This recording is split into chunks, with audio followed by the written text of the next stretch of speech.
Presentamos Entrevista. Amigos televidentes, y a propósito de estos temas, de las medidas anunciadas por el gobierno la noche de ayer, vamos a conversar con el economista Mauricio Pozo, un experto en temas económicos. Economista, bienvenido, gracias por estar acá. ¿Cuáles son sus primeras impresiones en torno a estas medidas anunciadas? Buenos días. Muchas gracias por la entrevista.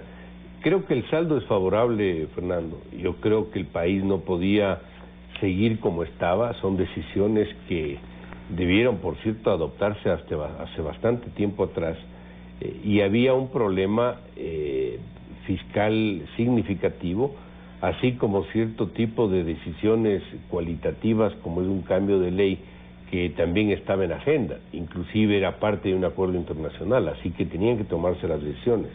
Lo que es verdad y lo que tiene que entenderse es que cualquier decisión que adopte el gobierno en estas condiciones va a generar sin duda alguna sectores que no les guste. Aquí lo que se trata es que las decisiones sean lo menos socialmente costosas, lo que beneficia a la mayoría, a pesar de que pueda haber un impacto inicial por la adopción de las mismas. Yo comentaba justamente eso al inicio del noticiero con Javier, en el sentido de que un incremento en los costos de los combustibles, de caso la gasolina y el diésel, determina también un incremento, por ejemplo, en los precios de los productos de primera necesidad, en el precio del transporte. No necesariamente, Fernando, porque le voy a decir varias cosas. Uno, yo adopté decisiones en materia de combustibles en enero del año 2003. Este mismo año, a principios, se tomaron decisiones de combustibles, recordemos. Aquí hay que entender que el combustible es un componente del costo, no es todo el costo, es solamente una parte del costo. Y usted puede pasar ese impacto al consumidor en la medida que haya la demanda del consumidor. Si el consumidor no está dispuesto a pagar un precio más alto de lo que estaba dispuesto antes, no lo hace. Inclusive con decisiones como la que se adoptó en enero, hubo deflación, ni siquiera hubo crecimiento de precios, hubo caída de precios. Es decir, una inflación no se podría generar. Además, recuerde algo, la economía ecuatoriana está estancada, este país no está creciendo. Por lo tanto, no existe la capacidad de demanda suficiente como para traspasarle un costo, llame gasolina u otro, al consumidor, porque el consumidor no va a estar dispuesto a pagar un valor más alto. Entonces, no es necesariamente esa la cadena, eso es un poco lo que tenemos en la retentiva ciudadana. Y esto tampoco se controla con policías, no es que usted puede poner un policía en cada esquina para ver que nadie sube, no, esto se controla por el propio mercado. Esto se va a diluir en el tiempo. Además, recuerde algo, esto es un aumento de nivel. Cuando sube un precio, el nivel puede subir y después puede tender a caer, que es lo que ha pasado en las decisiones en materia de derivados anteriores.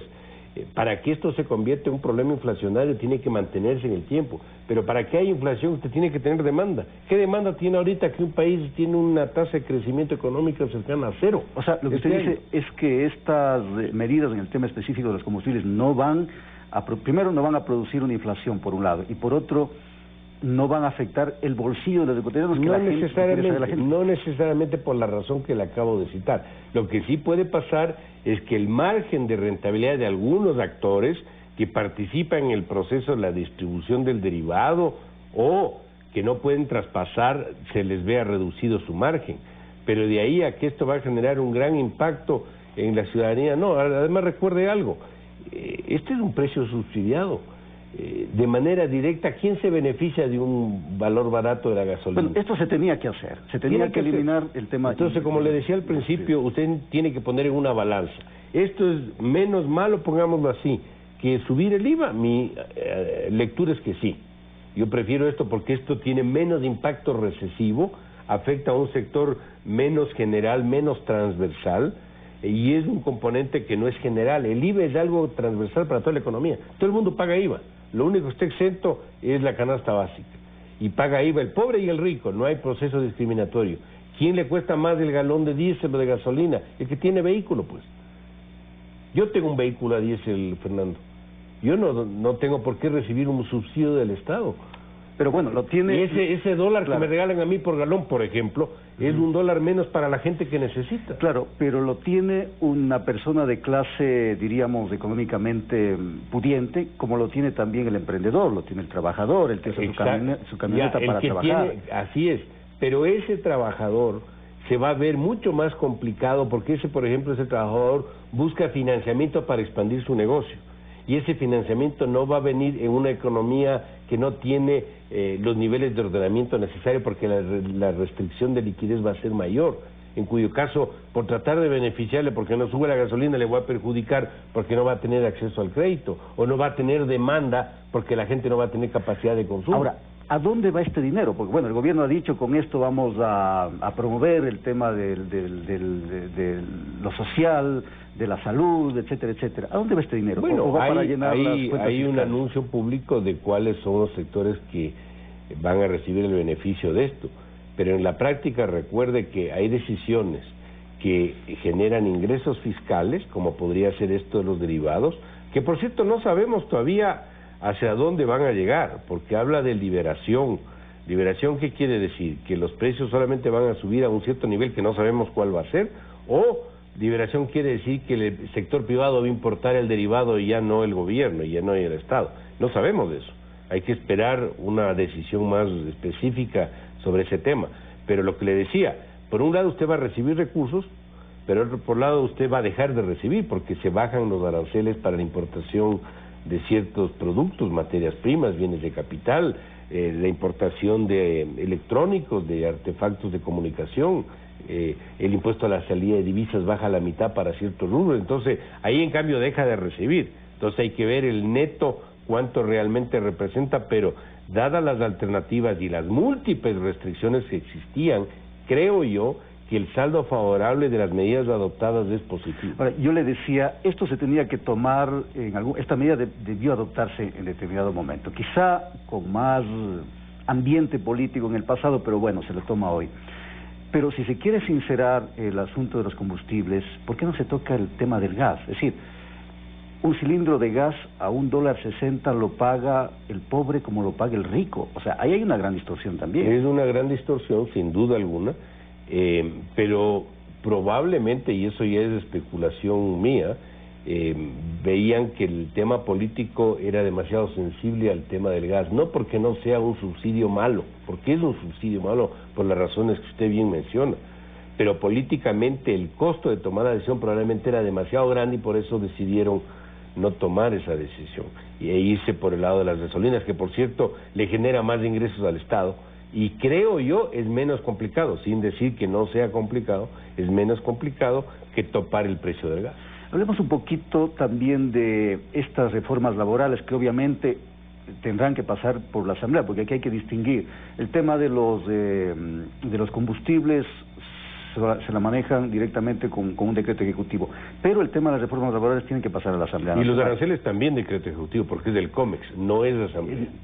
En el caso de las reformas laborales, ¿no hay un retroceso en derechos laborales con lo que se ha anunciado? El anuncio que se hizo fue un anuncio muy general, no sabemos realmente la parte más específica de cuál va a ser el contenido de la ley. Lo que sí es verdad es que la estructura laboral vigente es una estructura absolutamente obsoleta, caduca. Dejar como están era inaudito. Usted no puede tener una estructura laboral de principios del siglo pasado en toda la era digital que vivimos, donde hay el teletrabajo, donde hay el trabajo por horas, donde los tipos de contrato no pueden ser los mismos. O sea, eso hay que cambiar. Y además hay un pronunciamiento de lo que dijo el presidente, que es un tratamiento distinto de los empleados que están ahora en plena actividad laboral de aquellos nuevos que estarían incorporándose. Entonces parece que van a hacer algunas distinciones en ese sentido, probablemente destinados a que no haya ningún tipo de perjuicio para los derechos laborales adquiridos. Pero, por ejemplo, que existan o que vayan a existir contratos ocasionales que se renovarán con el 20% menos de la remuneración por un lado, que los empleados públicos ya no tendrán 30 días de vacaciones, sino ahora solamente 15, como en el sector privado, que los trabajadores de las empresas públicas aportarán mensualmente algún día de su salario. ¿Eso no es restringir derechos, retroceder en derechos laborales, que es lo que se ha discutido? Las políticas económicas y el campo laboral es un ámbito de la política económica, tienen que ser equilibradas y justas. Fíjese, yo no estoy diciendo que no les vaya a afectar a ciertos sectores, por ejemplo en el sector público, que no se me malinterprete. Lo que estoy diciendo es que cuando usted tiene que tomar una decisión de política económica tiene que tomar una decisión que sea justa y equilibrada para las partes. El salario promedio en el sector público es el doble del sector privado. Y si el gobierno busca una suerte de decisiones equitativas, bueno, ahí hay un problema que había que ir resolviendo de alguna manera. Es absolutamente inaudito. ¿Por qué razón el servidor público tiene que tener el doble de vacaciones que el servidor privado? O sea, ¿cuál es el argumento? ¿Qué es lo que está detrás de una decisión de esa naturaleza? O sea, yo no estoy contento en que tengan que adoptar estas decisiones en absoluto, pero puedo entender por qué se toman las decisiones. Porque si no hago esto, Fernando, y dejo las cosas como están, ¿a dónde camina esto? Ahora, ¿usted cree que en temas de reducción del gasto público, de achicamiento del Estado, de optimización de recursos, el gobierno ha hecho su tarea? Yo creo que se ha quedado corto. Yo creo que el gobierno cambió la dirección de la política económica, yo creo que eso sí lo hizo, sobre todo con el nuevo equipo económico, pero el ritmo al cual ha avanzado y la profundidad de algunas decisiones no han sido las correctas. Usted tiene que tomar en consideración la dirección, la oportunidad y la profundidad. La oportunidad se han demorado en cosas y les faltó profundidad en algunas decisiones. Claro, porque la gente podría decir, claro, nos piden en este momento un sacrificio a nosotros, pero ¿qué es lo que hace el gobierno para achicar el Estado, para vender empresas improductivas, para...? Ahí, por ejemplo, se ha quedado corto. Serie de temas de integralidad no adoptado. Yo he venido insistiendo en el tema arancelario, ahora se lo adopta. Lo pudo haber hecho bastante tiempo atrás. Fíjese, el tema laboral debió haberse hecho hace 20 años, cuando se inició la dolarización, para evitar que con un sistema de tipo de cambio fijo, de alguna manera inflexible, tengamos una estructura laboral también inflexible, lo cual iba a generar un desfogue, una válvula de escape que es el desempleo que efectivamente ha sido. Eso debe habérselo hecho hace tiempo atrás. Algunas decisiones, por ejemplo, del excesivo tamaño del gasto corriente tampoco se han adoptado. El gasto corriente sigue siendo más o menos igual. Y yo sé que hay rubros que no estaban y que ahora están, pero lamentablemente ese es el problema de pasar del 20 al 40% del PIB en gasto público. Duplicaron el gasto, Fernando. Gracias al economista Mauricio Pozo, experto en temas económicos. Vamos a una pausa, pasamos directamente con Javier. Me confía. Vamos a una pausa y al volver Javier estará entrevistando al abogado Flavio Arrosemena, analista jurídico. Ya volvemos, no se vayan.